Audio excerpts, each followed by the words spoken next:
Well, boys, welcome into Indiebnb. Today, I'm joined by Wes, Jimmy, and Chris from the band Kobanova. Kobanova. Let's start there. Did you guys just combine a bunch of things from movies to make that name? I know Koba is the name of the ape in Planet of the Apes. One of them, at least. That's true. That is true. All the good band names were kind of taken, so we had to make one up. That's how it goes for most bands these days. It seems to be a hodgepodge of words, sometimes nonlinear, like association of words. Ours was pulled some ideas from Kurt Cobain and Supernova. We were dealing with a big space theme at the time. You know, we were in college. Space is cool. Oasis fans. Yeah. So chopped them up and put them together. So Kobanova. And it's very fun to say. For those at home, please say it. Kobanova. It does roll. It rolls off the tongue. Once you've learned the pronunciation, because we've gotten Siri is convinced it's Kobanova. Yeah. And that's fair. I don't know what we can do to help her get on the right track. My brother's Christine, and his name's Christian. So, I think she's kind of hopeless. I'll be honest with you. Yeah. But you boys are from Atlanta. It's reflected in the music. I can hear it. I feel the city in your music. Is that something you guys are inspired by? Mm-hmm. Two out of three of us from Metro Atlanta. You can try to guess the who isn't, but I think we already dropped that information previously. Yeah, I'm not been out. I'm from Illinois originally, so grew up in Springfield. Got the boys on some Budweiser now, so I'm influencing them down here. This band is sponsored by Bud Heavy. They love just having a crack in a Bud Heavy. We do. It's not often you see it though. Mostly light beer running around here, but I love the Bud Heavy aspect of these guys. But Jimmy's an Atlanta transplant now, and pretty much. You feel like you feel at home now? Well, so I mean, at home. Yeah. Us three have been playing together since 2017. We all went to UGA.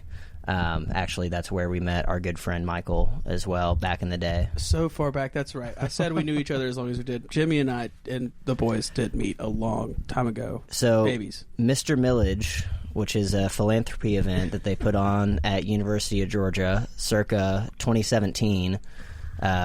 The fraternities will typically nominate one guy from the pledge class to go up, and it's hosted at Georgia Theater. It's actually a really cool event, but they'll nominate one guy to go do a performance at the theater, so it's usually someone who has a little bit of music ability. Michael had much more than I did, so I think didn't you walk away with the win that year? Dude, no, I came second, actually, though. I thought you were also on the podium. I thought I thought you won. I've been thought that for like 2 years. It most definitely wasn't me. There's someone else in our circle. If you know who you are, 2017, Mr. Millage, you should comment on this video for sure. Was we he miss you, juggler? homie. He was awesome. He was a guitar player. Guitar. Yeah, I do remember him now. I just remember the hang was great, and for a freshman in college to be able to play on the Georgia Theater stage, that's pretty rad. An interesting fact was that all three of us were nominated. We did it on 3 different consecutive years. So I was 2016, he was 2017, he was 2018, and we all had pretty good runs at the. Did y'all split ships fall like that? Y'all come into college like that? Because cascading like that? We did. Yeah. That's cool. Mm-hmm. Wow. So I mean, you guys could have been the Mr. Millage's Mr. Millage. That could have been the name. I mean, that's where it all got started. But to that point, though, so we that could be a song name. Yeah, but we all got started at UGA, Hilarious. So that's kind of where we all met. Chris came in the year after I did, and then Wes is a year older than myself. So, for you guys, like all the bands I talk to and that are from Athens, they're very much influenced by the scene. So when you guys were there, who were the bands that you guys were going to see? One of my favorite concerts in Athens was always the yearly Houndmouth pilgrimage. So they played every single year. Going on. Yeah, still going on. Those guys always just put on such a great show. So that has got to be one of the favorites for me. And I think there was one year where they played it lined up during, I think, the weekend that we won an SEC championship. So it was just perfect, For me, it was Marcus King, the Marcus King band came into town, I think, when I was turning 21, and I was off the Goodbye Carolina album tour, and it was phenomenal. It was like just the best concert I'd been to date, and that really got me inspired to put some work in and get our project moving. I think for me it was they're not playing together anymore, but a band called Jester. When I came in as a freshman, they kind of had this really indie rock sound, which I think kind of influenced the direction that we went. And I still listen to their music today. I think the singer's phenomenal. But they're based out of Athens, but they're not playing much anymore together. But they live on through your streams. They do, and that's good. That's what's good. Well, reason we're coming through. Obviously, you guys just came off an awesome Porch Fest performance. I was there, freaking loved it. One of the songs you guys played, which was going to be our song spotlight today, 3 Decades.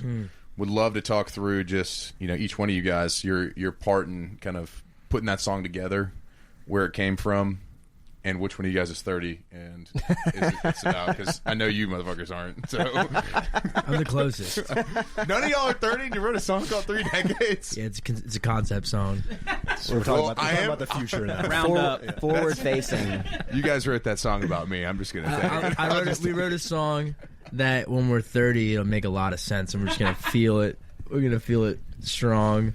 But I'm 27, turning 28 this year, and we're rounding up to 3 decades in the concept there. But also, it was kind of outside of yourself, thinking about your parents and just anybody that comes to mind that has spent a good chunk of time really committed to one locality and one aspect of their life, and being not just okay with that, but embracing that they've been committed to one chapter for a while.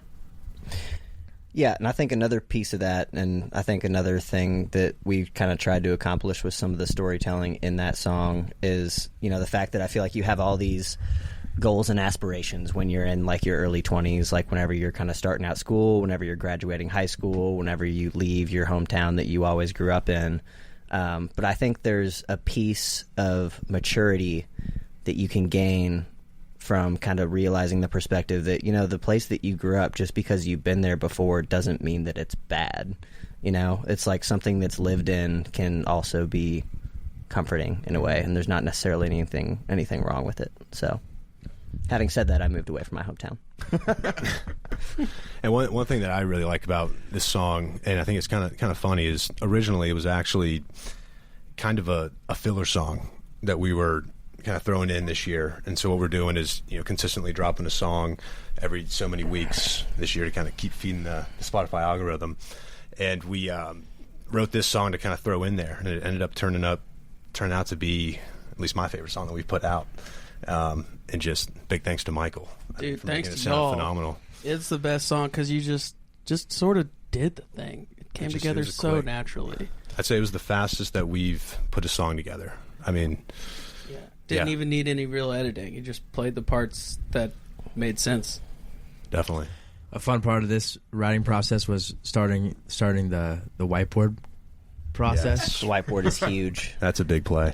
Coming back. I think we used to write lyrics down with pen and paper, and you get real attached to the ones that make it onto the paper. But if you go with a whiteboard, every line is equally as removed as it was put on the board. And so we just got better lyrics through the process of just putting them on a whiteboard, seeing it, like saying it back to yourself a few times, and then being like, they could be better, and then being okay with changing it. And that's a new strategy. Absolutely. I was proud of y'all for that song. I mean, you just embraced objectivity along with just your clear artistic vision. It was a great balance. Yeah, it was awesome.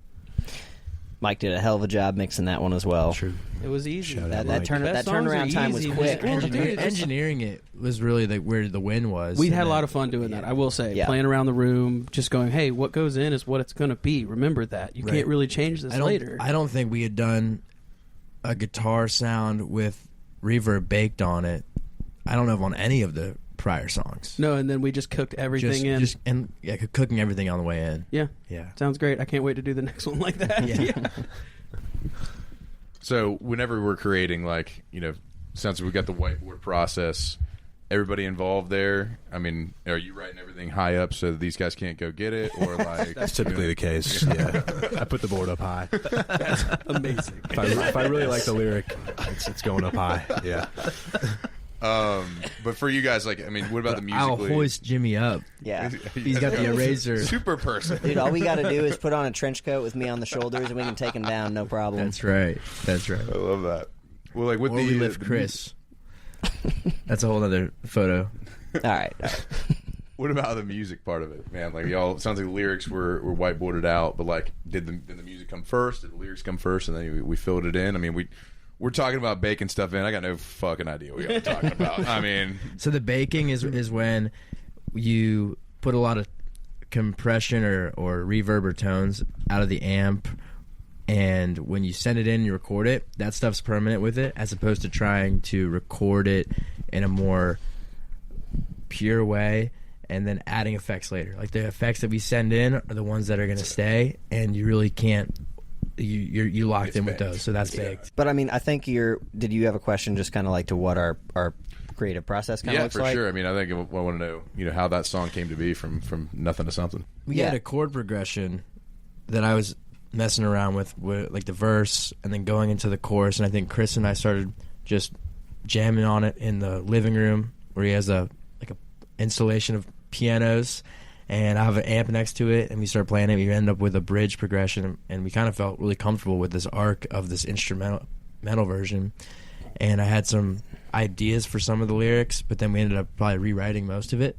Yeah. But the "What's Wrong with Spending 3 Decades in the Same Damn Place" was the one line that kind of stuck with me from the initial chapter of the song, along with the 18 years old. And that kind of had like 2 years in my head, like 18, and we're going on 30. And like, what does that mean? And if you're still living in the same place and chasing the same goals, is that okay? And I think it is. Yeah, I mean, certainly. I think like as somebody who is in that era of my life, like you kind of look back at your 20s and you're like, man, like I don't feel like I didn't move around a lot. I didn't do any like experiences, but like there's nothing wrong with really getting your roots in somewhere and 100%. Enjoying it and getting to be a regular at a bar and having people know who you are. Right.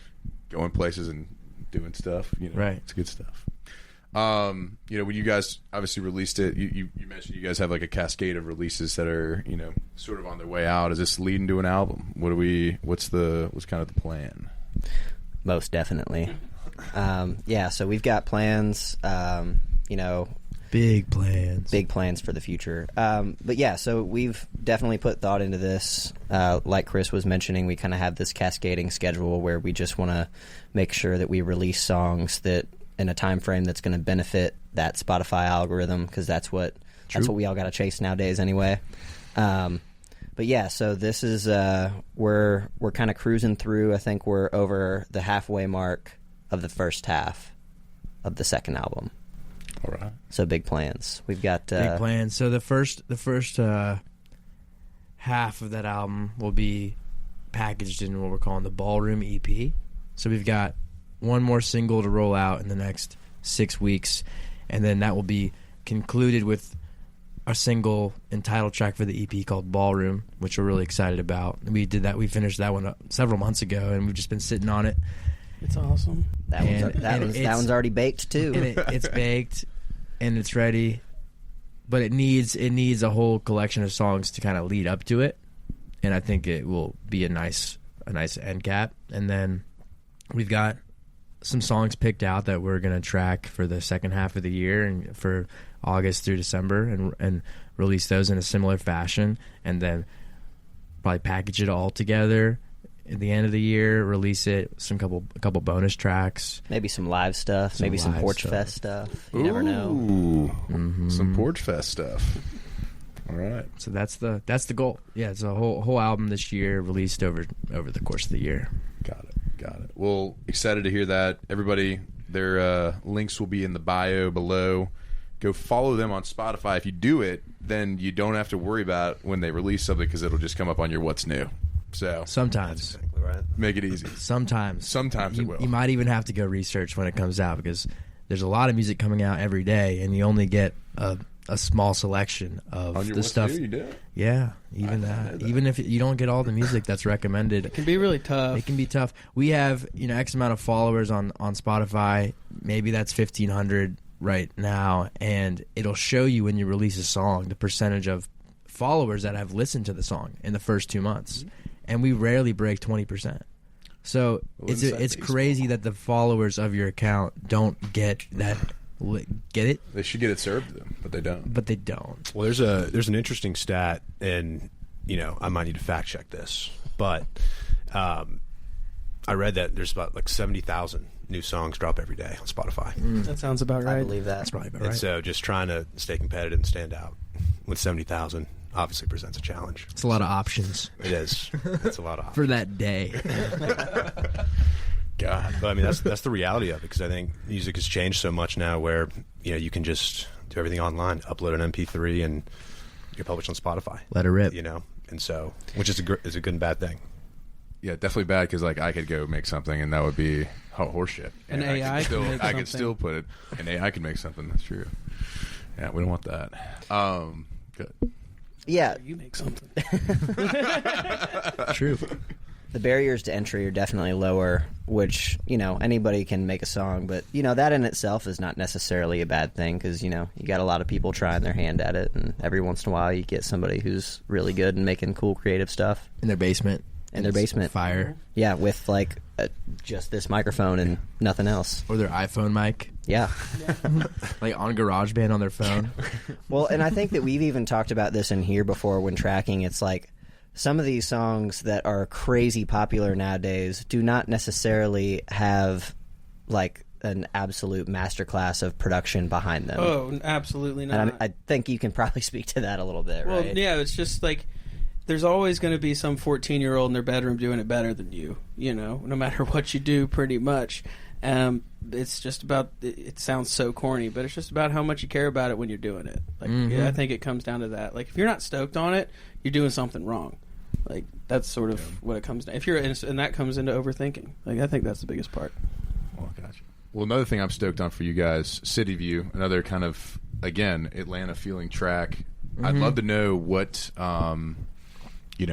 what part of town you've looked across and you kind of got inspired by that song. Each of you guys. I mean, I'm sure it's a different view from each one of you guys. So, Yeah, I mean, I can kick it off. So it's funny how that kind of song started. We've been having that one, we've been working that in the back pocket for a very long time, and it was just nice to finally get it on paper and get it out there. And actually, I'll have to give credit to Wes on this one, because driving to his house, there's a bridge, and when you go over this bridge, it's got this really nice view of the Atlanta skyline, and I think that, correct me if I'm wrong, is kind of what initiated the lyric side. That was the original visual. Is that 85 going north? If you come off 400 and you take 85 north, and you get like this nice kind of panoramic midtown to downtown view of the city. And if you watch the music video, it's the last shot, and it fades out right there. And that was the original synthesis of like, okay, that's what a real city view is in this city, and then we built a song. We built a song around it. So that ride from Atlanta up to Athens, you kind of get that view if you're coming out of town. And I think Wes touched on a really good point there. Like, obviously, so we've got a whole music video that's, in my opinion, phenomenal. Proclamation Recordings did an excellent job with that. But I think when you're just mentioning, it's that drive back from Athens, that you can kind of see the Atlanta skyline. And for all of our Atlanta visuals that we have in the song and in the music video, there's no explicit lyric that really tells you exactly where you are. Mm-hmm. You could be in any city. It's still True. And I feel like everybody kind of has that feeling whenever you have a connection to a place like that of, you're driving through, you start to see the landmarks that you recognize, and it just kind of feels something, feels like home, or feels like whatever your past relationships were there. And I think that's kind of the essence of what we were trying to capture. I've driven that many times, Right and I wish I could have. I want to now when I drive home tonight. I'm gonna go rip it and have some City View playing. I'll really get the full feel experience. Yeah, that's awesome. Well, you guys are obviously we got some plans. We've got things coming up. Love talking about touring. I want to talk about the Porch Fest set though first, of how we came up with order, covers, reasons you guys did certain things. And again, the set was unbelievable. Obviously you guys played 6 inch, you played City View, you played all of the 3 decades, which again I knew it, but the crowd was into it. They loved it. So coming into the covers, coming into all that stuff, do y'all meet as a band and start all right, we're going these and these, or is somebody one person in charge? Is that a whiteboard project? Not necessarily a whiteboard project for that one, but I think we each kind of put in input, and the beautiful thing about having 3 kind of decision makers is that quick final decision. There's no gridlock, right. So we kind of if there's a disagreement, it's always going to be 2-1 somehow. So it makes our decision making process very efficient, but at the same time I feel like we all have input. I think I threw around a mock-up list for this one, got some challenges from Jimmy and Chris. They were good recommendations, really good recommendations, and then within about 20 minutes we were like, all right, that's good. So we just chopped a couple out, added a couple ones in, and we went from there. So the covers, one headlight is one we've done for several years, but we haven't played it in a while. It was fun. It was fitting for the moment. Yeah, that's one that what we were trying to do. We were trying to refresh some of the covers that we play, because starting in Athens, we started as a cover band like most bands do, and just trying to find songs that people don't realize that they know. Mm-hmm. And I feel like that one really fit the bill. 100%. Everybody, I was screaming it there in the back. It was awesome. We had everybody knows that song, but they don't know they know that song. I love that. Yeah, so that's a good one. And then we've been working on this mashup for a while. That's I think is pretty special. Little Tennessee whiskey. Tennessee, yeah. And I'm a huge fan. Actually, funny enough, for the Mr. Millers that we talked about earlier, I did a 3-minute mashup of just a bunch of songs, and so I'm always a big fan of putting songs that don't necessarily belong together into a series, and so that's kind of what we did with our mashup. We did Tennessee Whiskey into Too Sweet, and then into Pink Pony Club, and I think the audience received it well, and so I think we'll definitely keep that in the set for a little bit. The idea is that you kind of ramp up the audience appreciation for each cover as you go. So we got to one that was, we got this Tennessee Whiskey, and I feel like we got an element of the audience really into that, and then you get an element of the audience that loves Hozier, and they'll sing along to that, and then you bring it all together with Pink Pony, and by that time everybody was singing, and we were singing. Never met somebody who doesn't like Pink Pony Club. Right. So is a journey. It was an arc, and it worked out. It worked out pretty cool. As someone who rode the journey, I enjoyed the journey. Awesome. Appreciate that. The funny thing, Chapel Roan almost came on this show. She was right before Midwest Princess came out. She did DM me back and said, "Yeah, possibly. I've got a couple things going on." I mean, that offer's still out there. Didn't Chapel, get her on. Come through. We're still Didn't here. Get her on. You need an opener. Yet. Didn't get on her yet. Yet.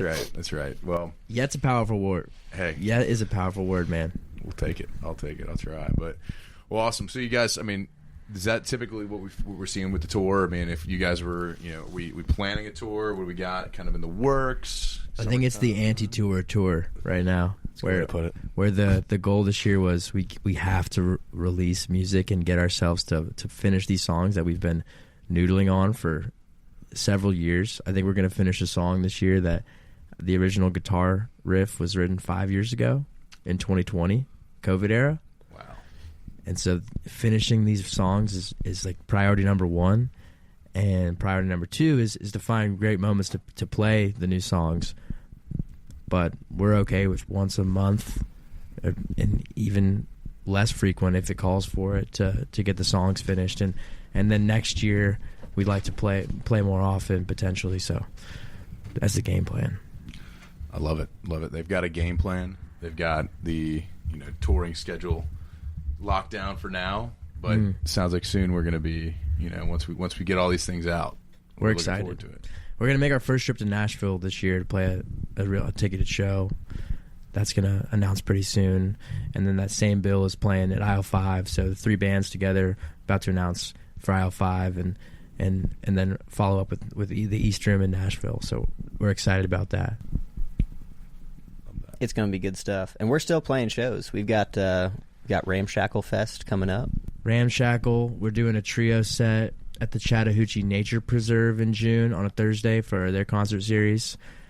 So June is definitely busy for us, and then it looks like it's going to thin out a little bit. All right. Focus on the tunes. Well, you guys follow them on all the socials. Follow them on Spotify. Get all the action, so you can make sure when Kobanova's going to be around your area. How long were you at Porch Fest? I was there for 2 sets. I was there for the Perfect Animals, and I was not the Perfect Animals. Perfect Animal. I announced them, and I just said their name wrong. And of course, was there for y'all. So I was there for about 4 hours, or it felt like 4 hours. It was really 2. That's a day. It was a day. It was pretty sweaty. I'm not gonna lie to you. But can concur. So something that we were thinking about was just shining some light on the team that went into making Porch Fest a success, and we really relied on our friend Ripkin with the Atlanta Mobile Studio, and our other friend Michael Thomason, who is our front of house engineer, and so they split the responsibilities between running front of house and monitors and all the lines and the engineering. And then between them, we were able to accomplish like a pretty massive setup in 60 minutes and start at in really 65 minutes in from getting the area to play. And that was super crazy to pull off. And I wasn't expecting us to really get off the ground for another 15, 20 minutes. So got to give a shout out to those guys for making it possible. Yeah, it's tough to it's tough to get a sound that can cover a whole street kind of like that when you're outdoors and try to get it all accomplished in under an hour. So, shout out to all the guys that can make that happen, because it takes a team. We were up at 7 a.m. dropping stuff up, and they shut down the roads at 10 a.m. So you got to get everything there in the morning. It's a long day. Obviously rewarding. Laps. But there's a lot of pre-planning that goes into that 1 hour time slot. Oh yeah, is a sprint. You're kind of coordinating all week just to have a 1 hour sprint where it's go time, and then that go time was in front of a large group of people, and you're like you keep looking up and going, oh my god, and then you're like, okay, what do we have to plug in next? Like it was just right down the list, but with the right people. And 5 o'clock rolls around, and you're like, oh shit, I hope it works. I'll say this: you guys both, both sets. I think y'all lucked out. Like you guys had, the shade from the tree right there, oh, my and word. you guys were Blessed. in a good spot. So Perfect Animal, just shady tree. I like the house that nicely, you guys played at. Dude, that was so much fun. Done. I wanted to see y'all set so bad. Yeah. When I think I passed out for like an hour after ours. Like just dehydration. Oh yeah. And then of course y'all's was like we're on top of a hill next to a bar, and so that was very convenient. I was able to go back and forth very easily. But there was. It's like a built-in amphitheater there. Yeah, it is. You guys got to get some of those photos framed from behind the drum kit. It looks unbelievable. 3 years ago, we finished our first Porch Fest set just down the street, and we packed up, and I walked down, and I saw a band playing at 886, and they were crushing it, and I saw just a huge crowd of people watching it, and I was like, wow, this really feels like an amphitheater over here. And with enough persistence, we requested to try to get to that house the following year, and then we were able to repeat that again this year, and it's been able to grow a lot, and that is a cool place to set up for a show. Shout out the Basils, good people. Do it again next year.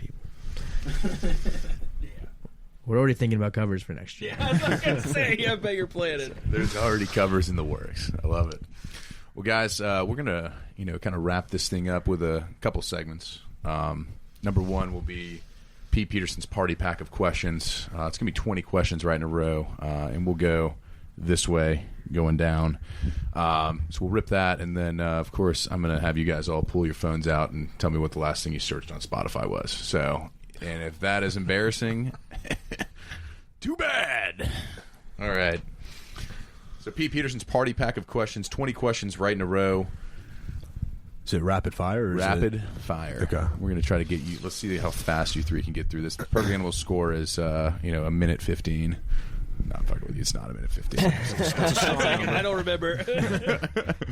All right, here we go. Cake or pie? Cake. Cake. Pie. All right, 2 out of 3 there. Salad or soup? Salad. Soup. Salad. All right. Sunrise or sunset? What are you guys seeing more of? Set.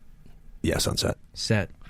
All right. Would you rather hit a home run or score a touchdown? Score a touchdown. Home run. TD. Teeter. All right. Home runs. Shout out the Birds. St. Louis Cardinals, baby. Let's go. Oh, my God. Somebody beat him up. This is Braves country.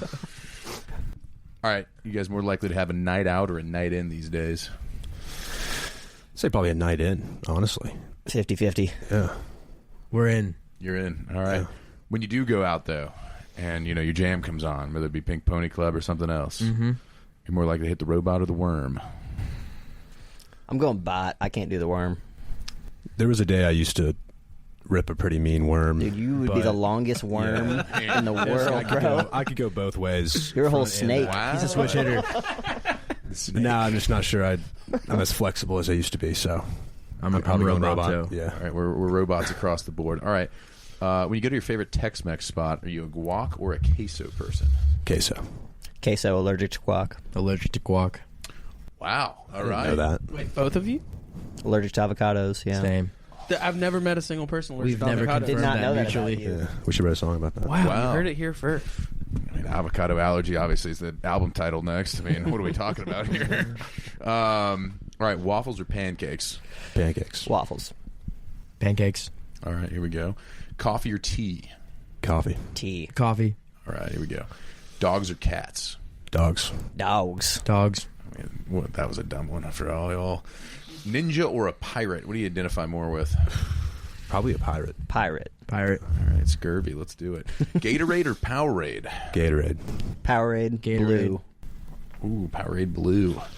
Guess probably had a bunch of Gatorade and Powerade after that show. Toast or bagels? Bagels. Bagels. Shout out Brooklyn Bagel in Delhi. Oh, yeah. So good. Bagel. All right. Chips or pretzels? Chips. Chips. Kettle cooked. Chips. Chips. All right. Fries or tots? Fries. Fries. Fries. After a long day, TV show or a movie to unwind? Movie. TV show. TV show. All right. Are aliens real? Maybe. I hope. I joined Chris on the maybe. Maybe. Is Bigfoot real? No. Nah. Not sold. I think it's just a hairy guy. Is love at first sight real? No. Yeah. Could be. All right. Give me one band, each of you guys, that we don't know that we ought to check out. I think you should look at Future Birds. Future Birds. Mm-hmm. Improvement movement. Improvement Movement. Pliny. Pliny. Spell that out for everybody. Plini. It's a melodic metal. Melodic metal. All right. Instrumental. Interesting. Interesting. All right. Divide and Dissolve. You should check them out if you like that. All right. Now, everybody, please take your cell phones out and Oh boy. tell us what you were searching on Spotify. Wes purposely threw his phone across the room so he didn't have to do this. All right, here we go. And I will also go. Other than the people sitting in this room, my last search was Craig Finn. Craig Finn from the Hold Steady, his solo stuff. So my last search was Electric Feel. Electric Actually, Feel. I was listening to that last night. Love that. My last search was 27 by the Future Birds. All right. Shout out the Birds. RC Drive. RC Drive. Louie, dude. I'm going. I'll see you there. October. They're a great band. Awesome, guys. Well, thank y'all so much for coming on the podcast. Obviously, looking forward to all of the rest of the releases you guys have coming out this year. And, you guys send them to us. We'll promote the hell out of them, man. And if you find yourself at a Kobanova show, get ready. It's going to be amazing. It was a pleasure. Thanks. Thank you. Thanks for having Appreciate us, it. Grant. Yep.